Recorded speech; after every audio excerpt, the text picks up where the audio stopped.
ఈ చలేంటండి బాబు ఇలా చంపేస్తుంది. కాళ్ళు అలా కింద పడుతుంటే ఐస్‌లా లాగేస్తున్నాయన్నమాట. కానీ తప్పదు కదా!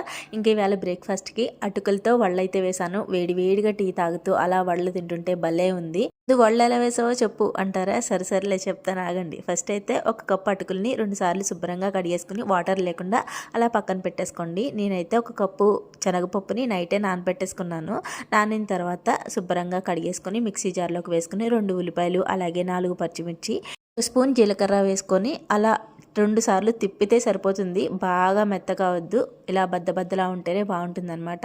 ఇలా మిక్సీ పట్టుకున్న మిశ్రమాన్ని ఇందాక కడిగి పెట్టుకున్న అటుకుల్లో వేసేసుకొని ఉంటే కొత్తిమీర, కరివేపాకు, టేస్ట్కి సరిపడా ఉప్పు కూడా వేసుకొని అన్నీ కలిసేలాగా కలిపేసుకొని వడల షేప్లో చేసుకుని ఆయిల్లో వేసుకుని ఇలా బ్రౌన్ కలర్ వచ్చే వరకు వేగనిస్తే సరిపోతుందండి. వడలు అయితే రెడీ అయిపోయాయి.